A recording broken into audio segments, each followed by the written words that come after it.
the hollow signal. Emma's phone beeped on her dashboard, interrupting the droning buzz of her car's motor as she drove down the curving road to Crestwood. The sky was a bruised color, dense and pregnant with rain, and the pines along the highway seemed to bend inward, like sentinels holding a secret. She checked her screen, seeking her usual mundane note from her sister, Lila, and found instead a single, chilling phrase that froze her blood. "Don't come home. I'm not your sister anymore." She stopped, gravel crushing beneath her tires, and reread it.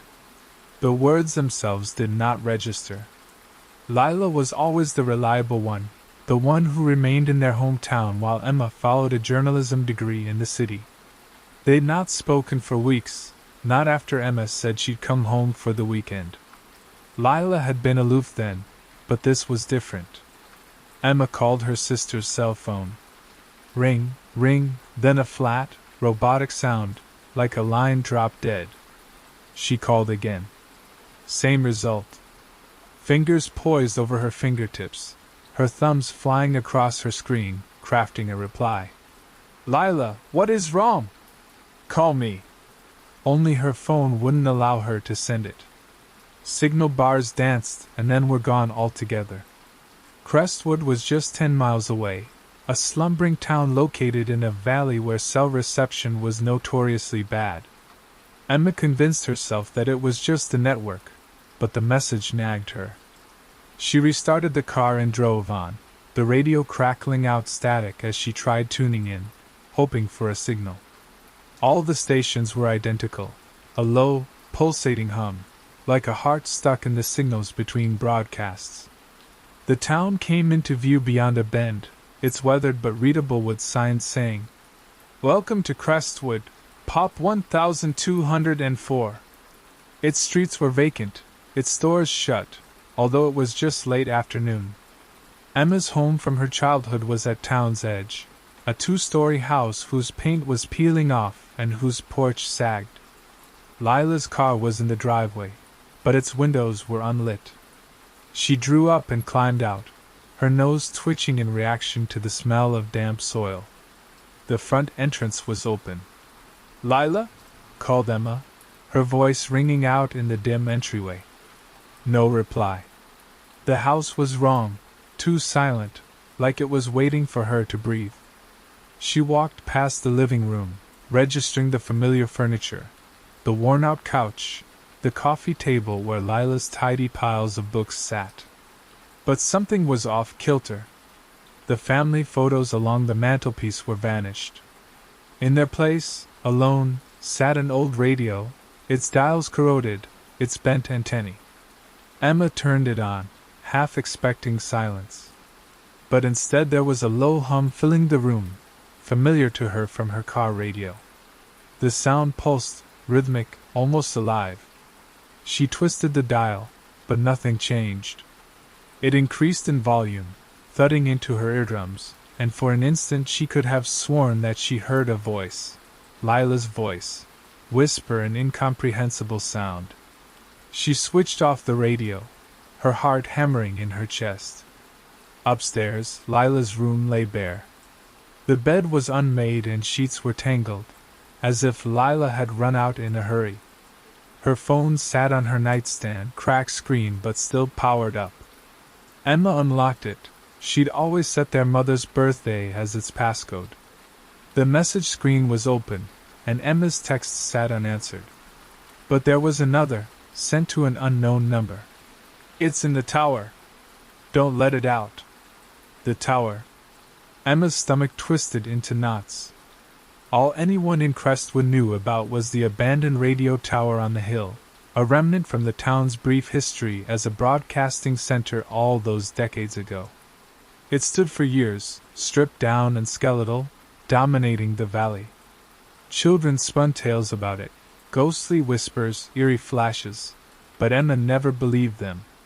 Until now. She took Lila's phone in her pocket and went outside. The sky was growing darker, the clouds roiling. A mile away, narrowing to a dirt path wandering through the woods, was the tower. Emma faltered, then retrieved a flashlight from her trunk. Whatever was going on, Lila was in the middle of it, and Emma wasn't going without explanations. The trail was thick, thorns snagging her coat as she made her way through. The sound from the radio seemed to trail behind her, low but insistent, like a murmur in her environment. She attempted to pay attention to Lila's words, the warning not to return home. Why would she claim that she was no longer Emma's sister? It seemed like a code, an appeal, or a threat. The tower loomed into her view, its rusted skeleton outlined starkly against the sky. It was taller than she recalled, its foundation bordered by a chain-link fence, now long destroyed. The hum was louder here, thumping in her chest. She approached further, her flashlight snagging upon something at the base of the tower, a heap of items. Clothing. Footwear. A wallet. Lila's wallet. Emma's breath snagged.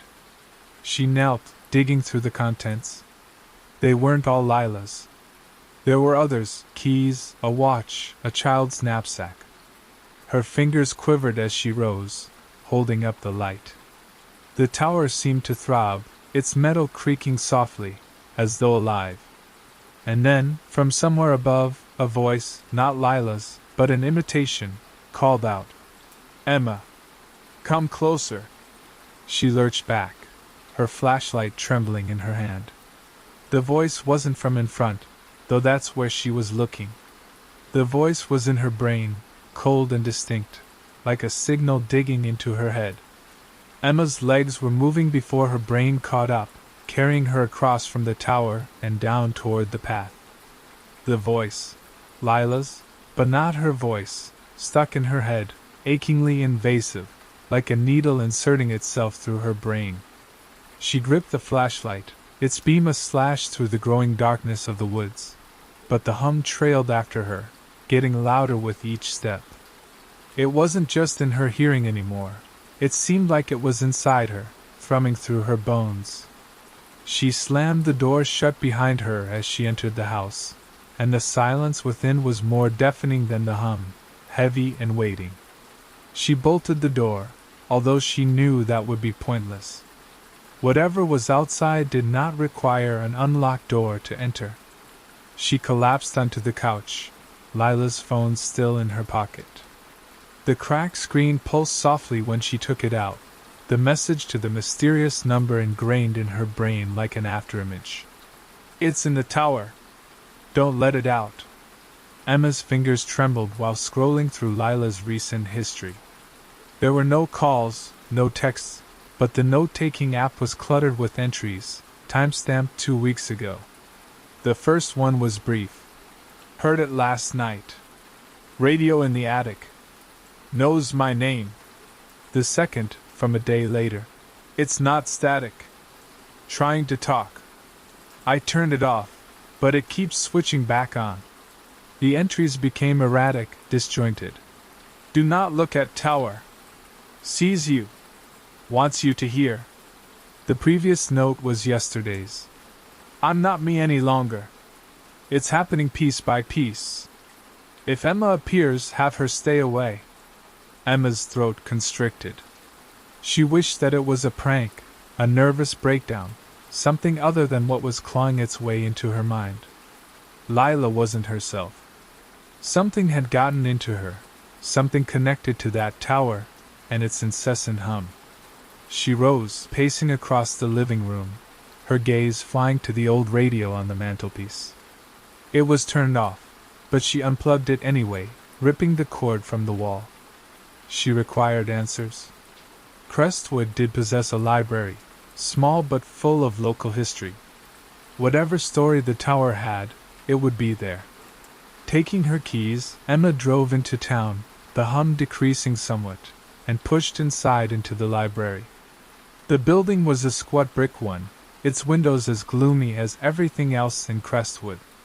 She employed her old key, meaningful to her because her mother was once librarian, and slipped inside. The wind carried an odor of dust and aged paper into her nostrils. Emma turned her flashlight into the stacks and onto the local history shelves. She drew books about Crestwood's founding, industries, whatever would have any mention of the tower. There were plenty about lumber mills and farming, but one that caught her eye was a slender volume called Crestwood's Forgotten Airwaves. The novel consisted of a series of prose pieces documenting the town's short-lived radio broadcasting history during the 1950s. The tower was erected for broadcasting signals across the valley, but was shut down after a single year. The explanation was ambiguous: technical troubles, budgetary constraints, but an inscription scrawled in the margin, in her mother's meticulous script, said, "Signal interference. Reports of voices. Project abandoned." Emma shifted onto another fuzzy picture of the tower, its framework shining under an unobstructed sky. Workers were clustered at its bottom, their heads indistinct, but one caught her eye, a man in a coat, standing off from the rest, his head cocked as if he were listening. The caption said, "Dr. Elias Warren, Chief Designer." A shiver went along her spine. Her mother had talked about Warren too, a scientist who'd lived in Crestwood for a little while, fixated upon radio frequencies. He disappeared when the tower went dark, or so people said. She continued reading. The tower's signal had been having strange consequences: headaches, insomnia, even hallucinations for people who were listening. A quote from one resident went like this: "It wasn't words or music. It was like something alive, reaching inside." The project was abandoned, leaving the tower to rust. But the book hinted at something else too, that Warren had been experimenting with frequencies outside normal broadcasting, something he referred to as the hollow signal. He was sure that it could tap into something, somewhere else. Emma's flashlight stuttered, its light growing dimmer. She rattled it around, but the light did not come back. There was the hum again, louder now, echoing throughout the library. She dropped the book, her heart pounding. The sound was not outside. It was internal, in her head, and this time, there were words again. "Emma, you're so close." She moved toward the door, her voice wrapping around her mind. It wasn't Lila's though, the voice was her own, twisted, played back through a damaged speaker. She sped back home in her car, the hum following her, and entered the house. The radio was turned back on, its dials softly glowing. She wasn't in charge. On the coffee table lay a fresh note, penned in Lila's own writing. "It wants you to hear it. Don't listen." Emma remained motionless, her eyes fixed on the note. The radio softly hummed, its dial bathing the room in red light. She hadn't replugged it in. She was certain about that. Her fingers shook as she yanked the note away from the table, paper crackling in her hold. Lila's writing was all too familiar, but her words were like a warning from another person, or another creature altogether. "It wants you to hear it. Don't listen." She stepped away from the radio, her gaze scanning the room. The house seemed alive, its shadows moving as if observing her. She picked up her own and Lila's phone and checked them for signal. Nothing. The hum increased, pulsating in time with her heart. She needed Lila, but the tower in her mind beckoned her back, its skeletal shape looming there. Emma compelled herself to get up, grabbing a coat and flashlight, its batteries freshly substituted from a drawer. She could not remain here, not when the hum from the radio was settling into her mind. The library has bestowed upon her a name, Elias Warren, and a lead about the tower's past. With Lila involved, if at all, then there were answers out there, not here in this stifling house. The evening was cooler now, cold wind snarling as she ventured outside. The town was still, streets vacant, as if Crestwood itself had released its people and closed its doors again, never to breathe them back in again. She drove to town's edge, where the trail leading to the tower started. Here, the hum was louder, a tangible heaviness bearing down on her chest. She stopped her car and walked, the beam from her flashlight slicing through the gloom. The forest was uncharacteristically silent, its normal evening noises, crickets chirping, leaves brushing together, silent. The tower reared up in front, its outline jagged against the moonless evening sky. The sound of her own footsteps cracked through the silence, the only sound other than the hum. She attempted to concentrate while searching for Lila, but that voice from outside came back into her mind's ear. "Emma, you're close." Her voice, again, distorted, as if something had taken it from her and was replaying it back at her. At the foot of the tower, the stack of belongings remained, Lila's purse, the child's pack, a spilling of keys and clothing. The beam from Emma's flashlight danced across them, her gut queasy. She spied something new, a notebook, half hidden in soil. She knelt, wiping off dirt. The cover was dusty, the pages faded, but the script inside legible. Elias Warren, 1954. The Hollow Signal Project. The notebook chronicled Warren's experiments. He'd found a frequency that did not act like others, one which reacted in a way that seemed like response to human contact. In his writing, he described voices in the signal, not human but mimicking human speech, increasing in volume as one listened longer. "It learns," he wrote. "It adapts. It seeks a host." The last entry was scribbled panicked. "I shut it down, but it keeps transmitting. It's inside me now." Emma's fingers trembled as she shut the notebook. The hum was a deafening sound, reverberating through the pavement, up her legs, into her brain. She raised her gaze toward the tower, its corrugated metal groaning quietly, as if curving toward her. The voice again, louder this time, not in her mind but out there above her. "Emma, let me in." She dropped her notebook and stumbled back. The light caught something in the tower's framework, a shape, human though distorted, holding fast to the beams. Not Lila. Not anyone. Its limbs were too long, its head askew, and its eyes, two bright points, fixed upon her. She spun about and ran, the hum pursuing her, the voice laughing inside her head. At home, Emma barricaded herself in using a chair, her breathing unstable. The radio was playing again, its dial moving slowly of its own accord. She picked up a hammer from the kitchen and smashed that, plastic and wires spilling around her feet. The hum stopped for a moment, but then came back, louder, from outside, from everywhere. She dropped to the ground, holding Lila's phone. A new message sat there, unsent, typed while she was away. "It's not Lila anymore. It's me. It's you." Emma's eyes filled with tears.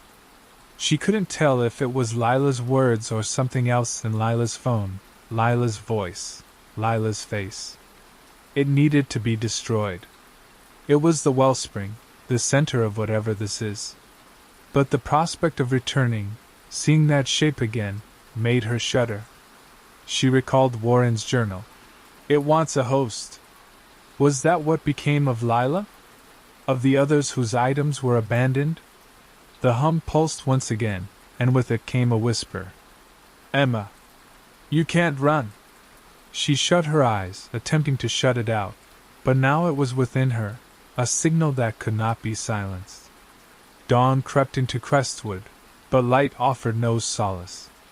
The sky was a pale gray, heavy with the hum that never ended. Emma sat on the ground, Lila's phone still clutched in her fingers, its screen now blackened. The words, "It's not Lila anymore. It's me. It's you," festered in her mind. She'd lost all rest, could not when the hum pounded at her mind, calling her name in a voice that was her own but not her own. She required a strategy. The tower was the clue, Warren's journal verified it. Whatever he released in 1954 remained present, still claiming lives. Lila's personal items in the tower, the abandoned town, the stack of items, they all indicated something snatching lives, leaving just remains.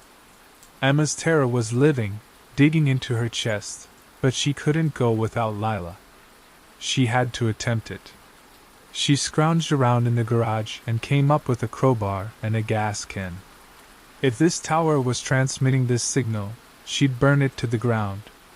Reckless, but desperate, since that seemed like her only choice. She loaded the supplies into her car and drove out along the path, humming louder as she came nearer. The woods were still again, heavy with an air that felt as if the forest itself was listening. Inside, the heap of possessions looked bigger, disordered. A child's shoe, a broken watch, a scarf belonging to her mother. Emma's breathing caught. Her mother was long dead, wasn't she? The memory was loose, ambiguous. She pushed her head back, concentrating. The tower towered above her, its metal framework humming softly, the hum a tangible pulse now, exerting pressure against her flesh. She splattered gasoline at its foundation, pungent odor stinging her nose. The crowbar was heavy in her grip as she tugged at the supports of the tower in an attempt to undermine them. The metal creaked, remained firm. The hum grew louder, and again came the voice, no longer from above but everywhere around her. Emma. Why resist? You're already mine. She stopped cold. Last night's shape sat there, higher up in the beams, staring at her through glowing eyes. It moved, sliding down the metal like a spider, its twisted limbs bending in ways that should not have been possible. She swung her crowbar, but it moved too fast, disappearing into the gloom. She dropped her gasoline can, her hands quivering, and struck a match. The fire flared, catching hold of the tower's foundation, but the hum would not lessen. It swelled, growing angrier. She ran, fire crackling behind her. The voice laughed, her own voice taunting her. At her car, she slammed the doors, her chest heaving for air. The hum still reverberated, in her head, in her veins. She drove home, fire visible in her back window, but the tower remained upright. It still stood, defiant, as if fire was nothing to it. Inside, the radio lay destroyed, its fragments scattered all over the room where she'd thrown it. But the hum remained, emanating from walls, from around her, from her own flesh. She checked Lila's phone one more time. A fresh message typed out as she watched. You cannot burn it. It's inside you now. Emma dropped the telephone, her vision blurring. She staggered into the bathroom, getting water all over her face, but her reflection in the glass was not her own. Her eyes were too bright, her smile too wide, like a poorly fitting mask. She retreated, bumping into something, a journal, not Warren's, Lila's, and knocking it onto its side. It was open on a page she'd never seen. It takes you piece by piece. Your voice first, then your face. I tried to warn her, but it's too late. Emma's legs collapsed under her. She sat there, holding the journal in her lap. The hum was a roar in her ears now, obscuring her thoughts. She recalled Lila's first note. I'm not your sister anymore. Was this what Lila was saying? Had something gotten her, worn her like a garment? And now was it returning for Emma? She pushed herself up, reaching for the crowbar. The tower remained upright, still transmitting. She needed to go back, needed to shut it down. But when she moved outside, the hum changed, became words, her words. Emma. Stay. Be with me. She halted, her hand gripping the door. The voice was emanating from inside the house now, from upstairs. She went up the stairs, the crowbar heavy in her hand. Lila's bedroom door was open, and beyond it a shape sat upon the bed. It seemed Lila, but its eyes glowed, its smile twisted. It said something, and the voice was Emma's. Welcome home. Emma's grip relaxed, her fingers losing their hold around the crowbar. The creature in Lila's bed sported her sister's smile, her inky hair, her faded pullover, but not Lila's shining eyes, which instead glowed softly, like an old TV's static, and her mouth, which stretched unnaturally wide, displaying too many teeth. The hum became louder, pulsating in her chest, her skull, her soul. The creature's voice mimicked her own when it called out again, telling her, "You came home. I knew you would." Emma's legs were shaking, but she did not flee. She could not. The hum pinned her there, a signal tracing across her mind, tugging at her recollections. She was seeing flashes. Lila giggling in the yard, their mother reading them a story at bedtime, the tower's shadow cast across the valley. But something was off about the memories, an unshakable sense that they were being rewritten, overrun with static. "Who are you?" she softly whispered, her words barely audible above the hum. The head leaned forward, jerky, unnatural. "I'm you. I'm Lila. I'm all who heard." It rose, taking strides closer, its feet making no sound. "The signal requires a home. You'd be perfect." Emma stepped back, bumping into the wall. The crowbar was beyond her reach, too far along the ground. She recalled Warren's notebook, his caution about the hollow signal requiring a host. Lila's journal, her begging not to go near. The stack of gear at the tower. The empty town. They took them all, and now it wanted her back. She struggled to concentrate, forcing herself past the buzz. "Where is Lila?" she demanded. The smile spread across the figure's face. "She's here. In me. With me." It extended its hand, its fingers stroking along Emma's arm. Cold, cold fingers. They seemed impossibly cold, and her hum swelled, overwhelming her mind. Lila's face materialized in her head, not smiling but screaming, lost in a tornado of static. Emma made a grab for the crowbar, bringing it around at the man, who dodged too swiftly, his laughter ringing in her ears. She took off downstairs, the hum pursuing her, the voice yelling after her. "You can't go, you're mine." She staggered into the living room, grabbing the gasoline container she'd left beside the door. The creature was following her, its glowing eyes shining in the windowpane. Emma did not turn around. She spread gasoline all along the room's floor, furniture, walls. The hum was ear-shattering, screaming her name, but she dropped a match and lit it. The flames ignited, engulfing the room. Emma escaped outside, heat at her back, hum still in her head. She drove for the tower, the fire's light dying in the distance. The tower sat unscathed, flames extinct, as if never ignited. The hum was intense here, a tangible pressure pushing her downward. She went up the tower's ladder, cold metal beneath her fingertips. The figure waited for her at the top, its visage changing, Lila's, then hers, then something else altogether. "You can't halt it," it said, its voice a combination of all who it has consumed. Emma made her way to the control box, which was rusted but still in one piece. She smashed into it with the crowbar, wires arcing, hum stuttering for a moment. The figure charged, but she swung again, connecting. It did not bleed, did not drop, but it shrieked, a sound like static ripping through the air. She continued smashing, the hum growing fainter and fainter with each piece that hit the ground. The figure flickered, disintegrating, the faces flashing across its surface. Lila's, her mother's, strangers from Crestwood. The pain was starting in her arms, but she continued until there was nothing left of the control box except wreckage and sparks. The hum ceased. The silence was overwhelming. The figure vanished. Emma descended, her body quivering. The stack of possessions remained undisturbed. She recovered Lila's wallet, holding onto it while weeping. She did not know if Lila was really lost, or if part of her remained caught in the signal. The tower was no longer making any noise, but its presence seemed to loom, waiting. Emma left Crestwood when morning was just beginning, and the town diminished into her rearview mirror.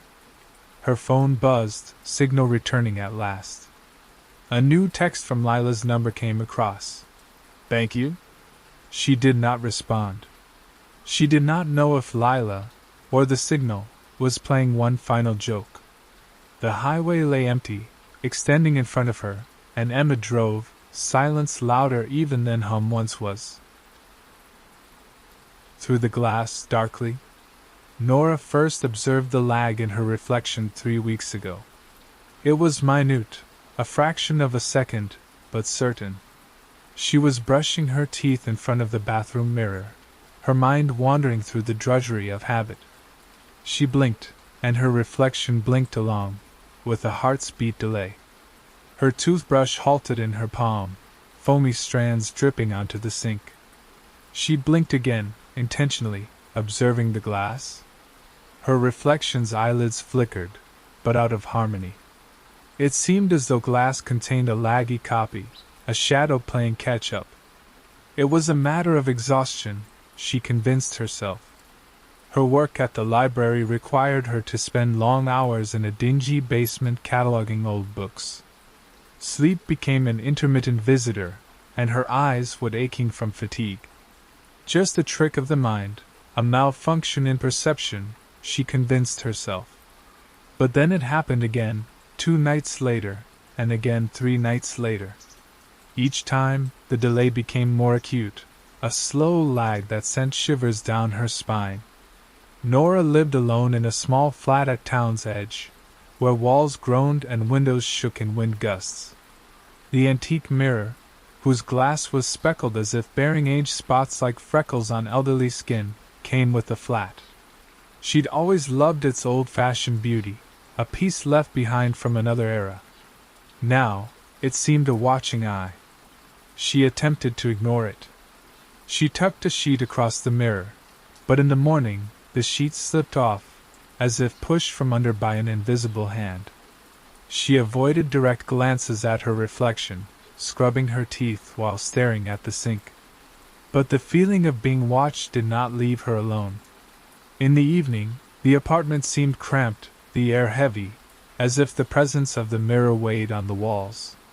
One night, she invited her friend Elise over, praying company would drive away the nervousness. They slumped together on the couch, sipping tea, the mirror looming in the edge of her field of vision. Elise picked up on Nora's distraction and questioned her about what was bothering her. Nora hesitated, then broke down about the delayed blink. Elise's laughter was bright and derisive as she said, "You're just tired, Nora. Mirrors don't do those kinds of things. Want me to look into it?" Nora nodded, her throat constricted. Elise went into the bathroom, faced the mirror, and blinked hugely. "See? Nothing strange. Just me, blinking like a normal human." Nora followed her, looking into the glass. She blinked, and her reflection lagged behind, again, as always. Elise did not catch her, talking about work, unaware of the lag. Nora's stomach turned in a knot. Was it just her who noticed? That evening, alone once more, Nora faced the mirror, experimenting.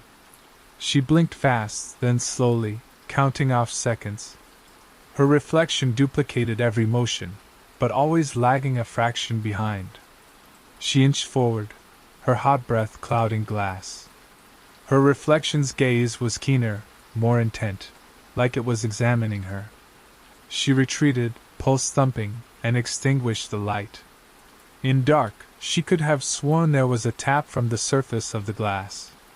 The following day, Nora phoned an antique dealer in town, telling him about the mirror. The voice, gravelly and elderly, belonged to an older man who said that what she described sounded like an item from an extinct estate, maybe from a family that was rather odd in their craftsmanship. "Those antique mirrors," he told her. "They come with tales. And not always pleasant ones." She researched mirrors, delving into history and legend.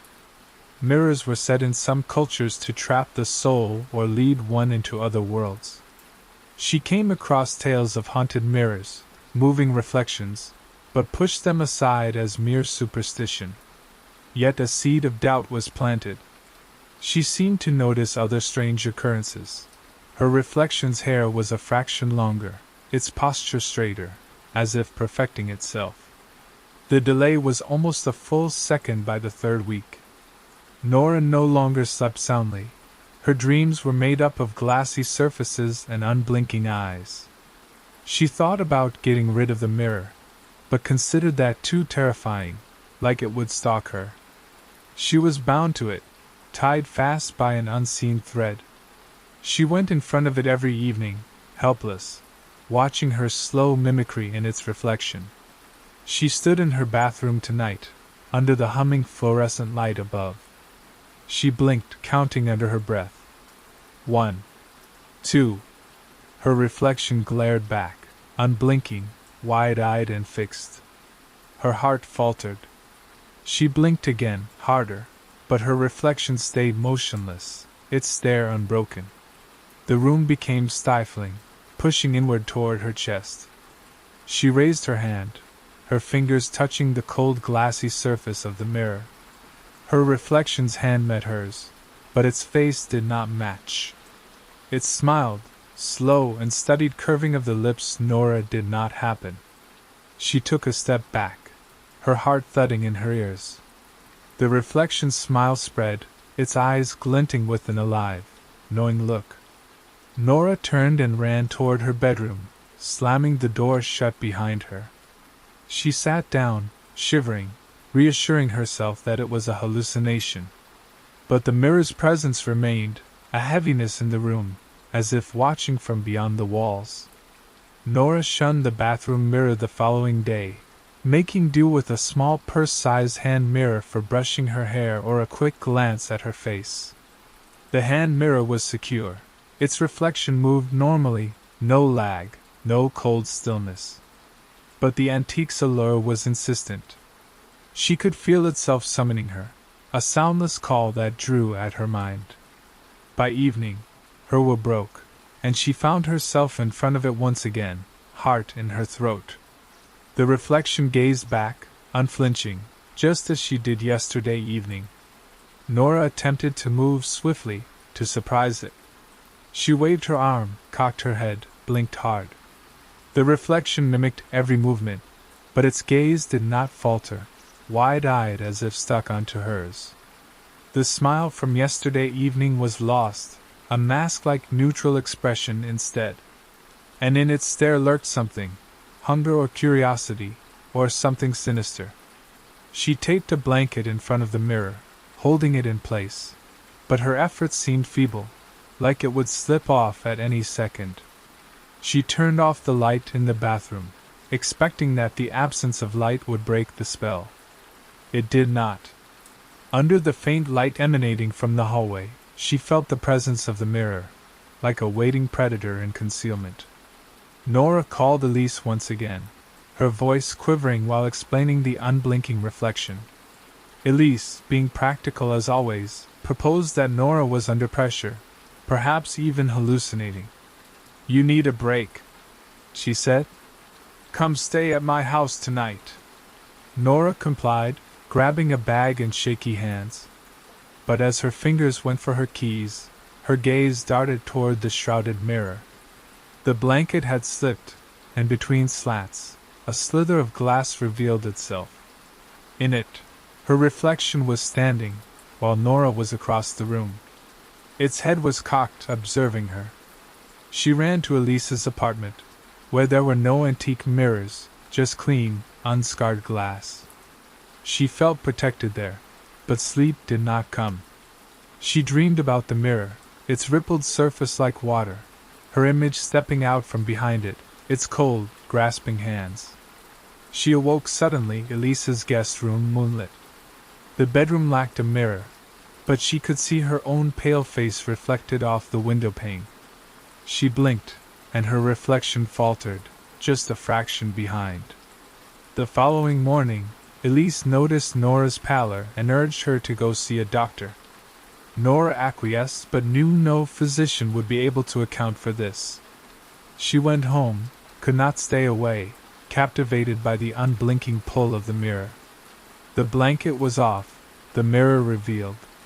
She went toward it, her reflection waiting, unmoving. She saw something new, a thin shadow behind her reflection, a shape that did not belong in the room's contents. Nora documented the phenomenon, jotting down observations in a journal. She drew out the mirror, documenting its silver frame, the tarnished spots, the way the glass shimmered faintly. She catalogued when she caught herself checking it, the precise lag in its movements, when it refused to blink at all. The journal served as her lifeline, a means to prove that she wasn't descending into madness. But as she continued writing, the inconsistencies became apparent. Her reflection's attire wasn't always her own. Yesterday, it sported a scarf that wasn't hers. She phoned the antique shop a second time, this time consenting to an evaluation. That afternoon, the antique dealer arrived, a stringy man called Mr. Hargrove, his bright eyes hidden behind thick lenses. His fingers trailed along the frame of the mirror as he muttered about craftsmanship. "It is old," he said. "18th century, perhaps. Mirrors like this were done well, sometimes on purpose." He did not continue, but his voice raised goose flesh on Nora's arm. Nora inquired about the history behind the mirror, but she didn't know much. The former owner of her apartment was a loner who had passed away many years ago and left behind the mirror. Hargrove frowned. "Some mirrors," he explained, "they're not glass. They're anchors for things that shouldn't be." Nora faced the reflection in front of her that evening, her journal propped open. She blinked, and the reflection glared, its eyes unmoving. She addressed it, her voice quivering. "What are you?" The lips of the reflection moved, but no voice issued from them. Rather, the shadowy outline behind them sharpened, an indistinct human shape without a visage. Nora gasped for air. She closed her journal abruptly and took a step back, but the reflection did not move. She slept with the light on, holding the journal close to her chest. The apartment was alive, the air charged with a low, surreal hum. She dreamed again about the mirror, its glass shattering, hands extending from its surface. She woke up, and the journal lay open beside her, a new page drawn into it, one rough, annotated image of her own reflection, smiling, her own eyes but not her own. The shadow in the reflection became an all-consuming fascination for Nora. It hung behind her reflection, an indistinct shape growing incrementally clearer every evening. No face, no outline, but its absence was heavy, as if pressing itself firmly into glass. Nora no longer invited Elise for visits, and couldn't articulate the growing oddity. She no longer went to work, phoning in sick, her days consisting solely of staring into the glass. Hours passed as she gazed into it, studying the shape of the shadow. At times, it remained motionless, a smudge of darkness. Other times, it seemed to move, pacing after her reflection. Her reflection was no longer an afterimage mimic. It moved purposefully, its gestures firm, its gaze intense. At one point, Nora held up her hand to wave, but her reflection folded its arms across its chest, a smirk twisting onto its lips. She attempted to shatter its grip. She relocated the mirror into the closet, covering it in blankets, but when morning came again, it was once again in the bathroom, with no covering. She shut off all the light sources in the apartment, hoping for silence in the dark. But in the dim light from her phone, she could see her reflection in the mirror, standing in the darkness when she shouldn't have been. Nora's notebook was full of frenzied scribbles. She penned descriptions of the shadow, the independent motion of the reflection, the hum at night from the mirror, a low throb in her bones. She drew the shadow again and again, its outline becoming clearer in her illustrations, a tall, slender shape with no eyes. She researched online about mirror entities, creatures that dwelled in reflecting surfaces, living off attention. The tales sounded ridiculous, but they were mirroring her experience too precisely to ignore. Nora phoned Mr. Hargrove again. This time he came bearing a leather-bound tome, its pages brittle and yellowed. "This speaks of mirrors such as yours," he told her, opening to a page discussing a craftsman who imbued glass with rituals, binding it to watchers from another realm. The words sent a shiver down Nora's spine. Hargrove proposed a ritual purification, but cautioned that it could stir whatever lurked behind her mirror. Nora was hesitant, fear trumping her need. That evening, the shadow approached her. It loomed just behind her reflection, its lines hard, practically brushing her reflection's shoulders. Nora's reflection grinned, a too wide, unnatural smile that spread too far. She addressed it once again, speaking softly. "What do you want?" The lips of her reflection moved, but her reflection did not vocalize words that Nora could hear. The shadow shifted forward, its shape shifting, and Nora could have sworn she felt cold breath upon her neck. She ran into her bedroom, locking herself inside, but the reflection from the mirror seeped into her walls. She could hear tiny scratches, sound like fingernails against glass, from behind the bathroom door. Her phone beeped as Elise sent her a text, inquiring if everything was all right. Nora did not respond. This wasn't something she could describe to anyone without appearing crazy. The following day, she attempted to leave her apartment, evading the pull of the mirror. But when reaching for her front door, her reflection materialized in the glass pane, unblinking, shadow behind, looming across from her in the glass. She stopped, her hand grasping the handle. The reflection raised a finger across its lips, as if silencing her. Nora retreating back into her bedroom, where there were no mirrors on the walls. She lost her appetite and stopped eating. The apartment turned into a cage, its heart being the mirror. She shrouded all mirrors, windows, screens, even the toaster, but would not cover up the bathroom mirror. Blankets dropped, tape stripped off. She once discovered the mirror in her bedroom leaning against the wall, although she did not move it. Nora's visions worsened. She glimpsed the shadow emerging from the reflection in her mirror, its shape solidifying into something human, its fingers reaching for her. She awoke, her voice raw from screaming. Her journal now contained pages that were unremembered, filled with lines such as, "It sees me," and "It's waiting." The doodles were more defined, the shape of the shadow almost familiar, its faceless visage looking directly at her. She phoned Hargrove one final time, pleading for assistance. He came bearing salt, a pair of candles, and a vial of oil. He muttered words Nora did not know, drawing symbols around the glass. The room became thick, hum filling her ears.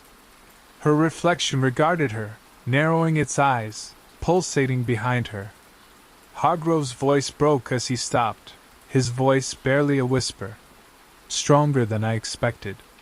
He walked away, vowing to study further, but Nora felt abandoned. That evening, the shadow brushed her reflection's shoulder, its outline stronger than ever before. Her reflection spun around, as if in acknowledgement, then faced Nora again, its eyes softly glowing. Nora retreated, bumping into her journal. The glass hummed, a sound that rang inside her head, and she felt that it wasn't just observing anymore. It was reaching for her. The mirror came alive! Not in voice, not at first, but in vibrations that Nora sensed deep in her chest, a heart beating out of rhythm with hers. She hadn't rested in days, her red-rimmed eyes, her damp, sticky skin. The apartment was a cell, the mirror its guard. She'd cut off Elise's calls, her phone now lifeless on the counter. The world beyond seemed remote to finish. The humming increased each evening, a low hum that crept into her dreams. She could see the shadow now, its shape almost human, towering and gaunt, with long limbs for its small frame. Her reflection was not a mimic anymore but an independent creature, moving purposefully. She watched as it gestured when Nora remained stationary, its hands weaving patterns in midair, as if inscribing invisible runes. That evening, the hum of the mirror coalesced into words. Faint, almost inaudible under the wine, but clear as day nonetheless. Look, it murmured. See. Nora went still, her breathing shallow. She confronted the mirror, couldn't look away. Her own lips moved, shaping the words again, though none issued from its lips.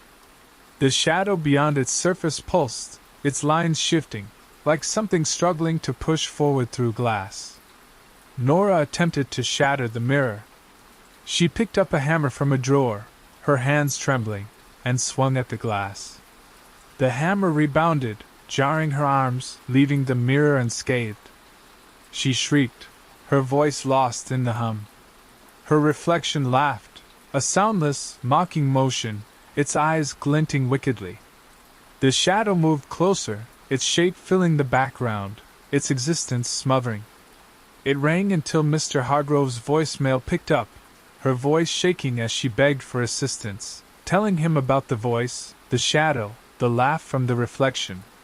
She attempted to leave her apartment again, but each mirrored surface, windows, doorknobs, even a spoon, reflected back her own image, unblinking, with the shadow standing just behind it. She covered them all, taping blankets across windows, shoving shiny things into drawers. But the bathroom mirror stayed, its surface shiny, untouched by her efforts. The journal alone remained her solace, although its pages now frightened her. She discovered others' entries, words scribbled in a rough hand. It wants you. It knows you. The drawings were more frightening, meticulous illustrations of the shadow, its eyeless visage pointing at her, its fingers outstretched. She broke off from writing in fear of what the journal would next expose. The voice in the mirror became stronger. Stay, it said one evening, its words tingling in her bones.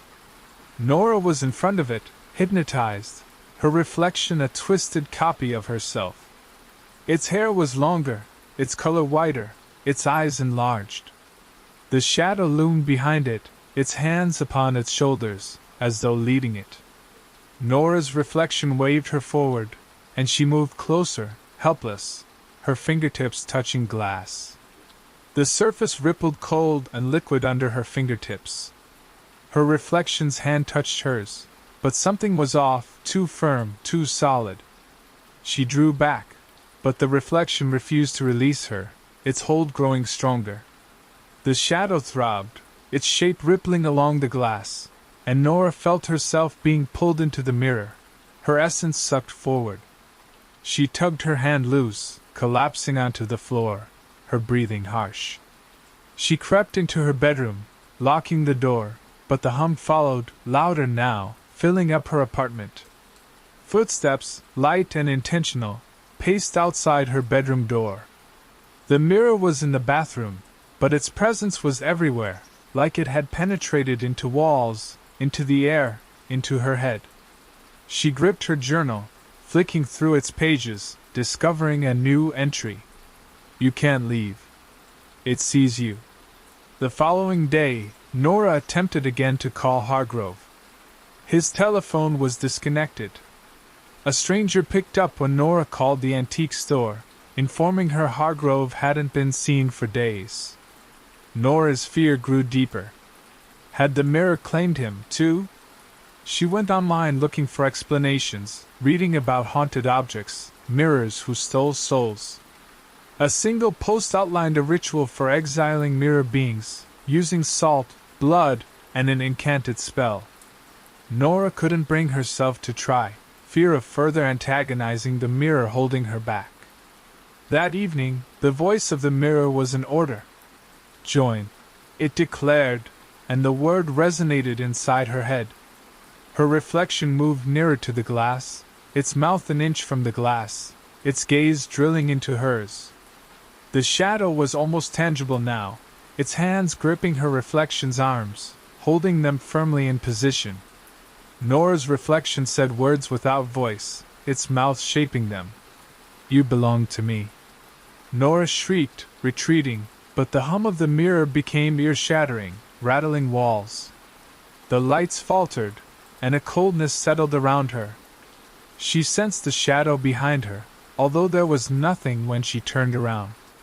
The mirror was capturing her, bit by bit, and she couldn't do anything about it. Nora ceased struggling with the mirror. Fighting seemed pointless, like swimming against a riptide. The hum became a persistent pulse, one that beat in time with her heart, and rocked her, somehow, into a disorienting calm. She hadn't eaten for days, hadn't slept for longer. Her reflection wasn't a reflection anymore but a presence, an entity that shared her face but wasn't her. The shadow was its companion, a guardian or prisoner, its shape now fully human, its eyes closed, its hands always in contact with her reflection. She attempted the ritual from the forum, her final act of rebellion. She spread salt in a circle around the mirror, punctured her finger with a needle, and dropped a spot of blood onto the glass. She recited words that she'd discovered online, her voice quivering. "Return to your place, leave this world."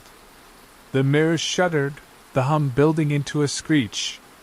Her reflection shrieked, its mouth open, but there was no sound. The shadow attacked, its hands slapping against the glass, bending it like water. The ritual did not work. The mirror did not break, did not fall silent. Rather, it grew more powerful, its surface quivering, its hum an uproar. Nora's reflection moved forward, its cheek against glass, its eyes aglow with light that was not her own. Shadow joined it, their bodies becoming as one creature now gazing at her. It called to her, its voice distinct, no longer a whisper. "Come." Nora could feel the pull again, stronger this time, yanking her toward the mirror. Her feet moved involuntarily, her hands extending toward the glass. The surface was warm and soft, like skin. Her reflection's hands enveloped hers, drawing her in, and then glass yielded, absorbing her fingers, her arms. She cried out, but her voice was smothered, as if the glass had silenced her voice. It was the other side that she found herself on now. The world was reversed, a reflection of her apartment but distorted, gray, and cold. The air felt like breathing through a piece of cloth. Her reflection was standing in front of her, no longer in glass but in the flesh, its face an exact duplicate of hers but completely alien. The shadow loomed behind, its eyeless visage turned toward her, its heaviness crushing her. "You're here," her reflection replied, its voice her own but harder, edgier. "You belong now." Nora attempted to flee, but everything swelled, the floor curving, walls distending. The mirror loomed up behind her, its glass displaying her apartment, distant and vacant. She slammed her fists onto the glass, but it was solid, unyielding. Her reflection regarded her, smiling, Shadow's hands upon its shoulders. Trapped, a prisoner in a world not her own. The reflection strode away, stepping into her flap through the glass, assuming her position. Nora screamed, but nobody heard her cries for help. Her shadow followed her, its weight a chronic condition, its eyeless stare never wavering from her side.